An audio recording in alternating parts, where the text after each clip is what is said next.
In this video, we'll be checking out our top 5 travelling creatures from Ark Survival Ascended. These shall all be custom and original modded creatures available on the CurseForge platform. And if you'd like to see more of these top 5 videos, don't forget to hit subscribe and follow the channel. Starting off at number 5, we have a tie between the Ambulocetus and the Cryptoclidus, both of which are early game tames with amphibious qualities. The Ambulocetus, made from the Sunken World team, is a neutral creature that can typically be found in the Arctic or on the Arctic beaches. They are passive until provoked, they are a simple knockout tame preferring regular kibble or raw meat, and their saddles are unlockable at level 23. Meanwhile, the Cryptoclidus, made by the PaleoARK team, is a gentle passive creature that can be found swimming in the shores or near the beaches. They meanwhile are a piscivore passive tame preferring either raw calamari from the squid that spawn near them, or just regular old raw fish meat, and their saddles are unlockable at level 25, 2 levels later than the Ambulocetus. And the main draw to both of these creatures is that they are easy early access tames that are very fast in the water but also capable of running on land. Though in the Cryptoclidus' case, more like flopping about on land. They both have fantastic underwater agility and speed, they can cover vast distances in no time, but due to that they can both roll up onto land, it just makes it easier for general navigation and early game travelling. It means no island is too far for the player.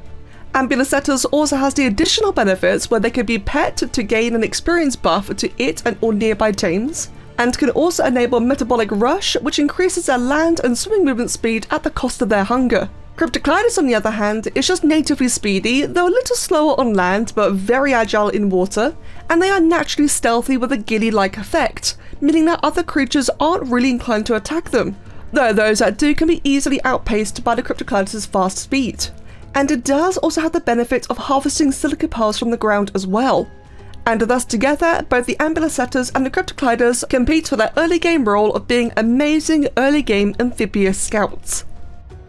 Next up at number 4, we have the Sivatherium by WildWaghorn. The Sivatherium is a neutral terrestrial herbivore that can be found on every map, whether it be the redwoods of the island, Center and Ragnarok, the Scorched Earth Badlands, the Aberration Fertile Zone, or the Extinction Sanctuary. Sivatheriums and their posses are very reliable finds. However, taming them could be a different story, as the Sivatherium itself is a simple passive tame, but every time feeding it kibble, berries or crops, it will cause its nearby followers to become jealous and attack you. And as the Sivatherium can attract all manner of different creatures to follow as its posse, it means that every passive team can result in different creatures attacking you.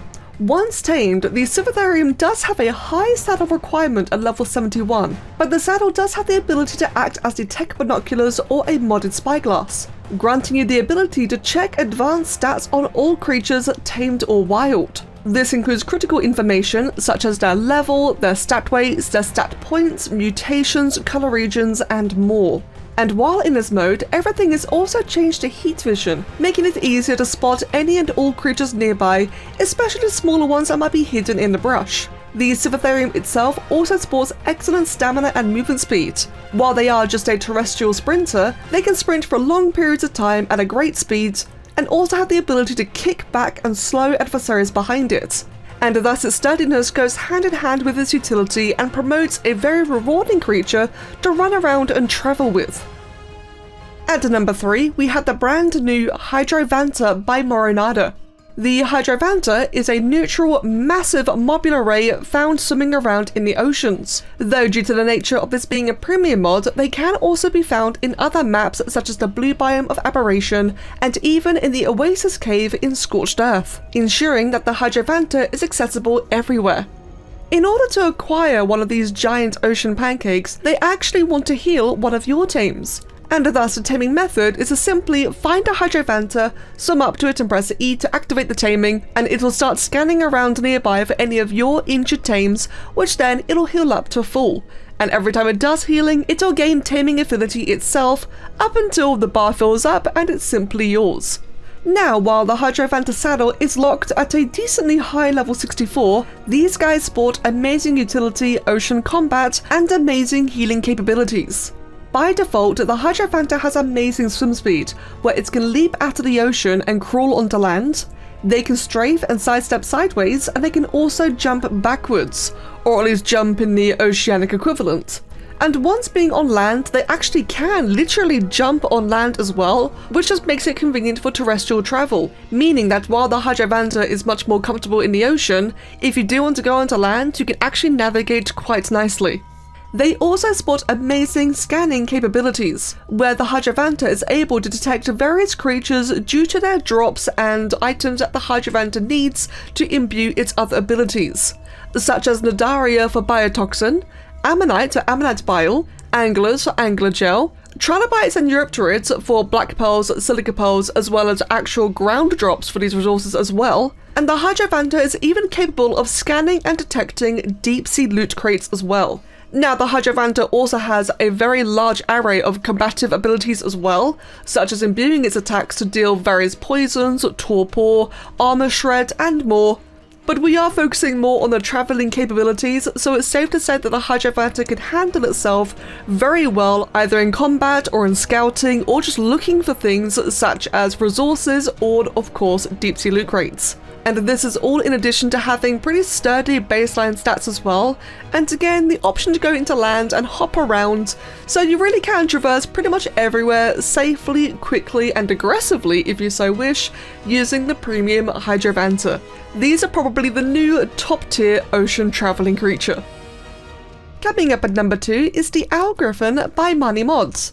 This elegant flyer is an overall improvement to the vanilla Ark Griffin, as they can be found spawning in various biomes and maps, such as the jungles and mountains, alongside the royal or radiant variant, which is bigger and glows, spawning in the snow biomes and the deserts. While the Owl Griffin is aggressive, they are a simple knockout tame much like the vanilla Griffin, and require extraordinary kibble or just regular raw meat. And they have a low saddle requirement of level 25, making this an absurdly accessible flyer, beating even Pteranodon and Pelagornis, not just by level, but by also being a generally more competent creature.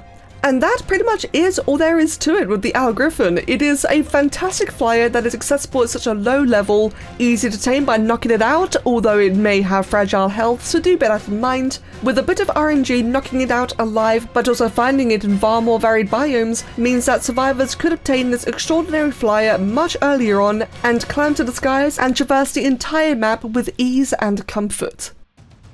And thus, for our number 1 travelling creature, we have the Hatzegopteryx by Xyphias.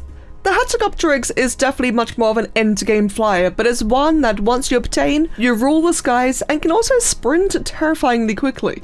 Hatzegopteryxes are very aggressive, but are in fact a typical knockout, although their preferred kibble is the custom-made Alpha Carrion, which does require apex drops. Hatzegopteryx's saddle is also unlockable at a high level 80, however the actual creature itself can be found sharing the spawns of Argentavis, though at a far rarer rate.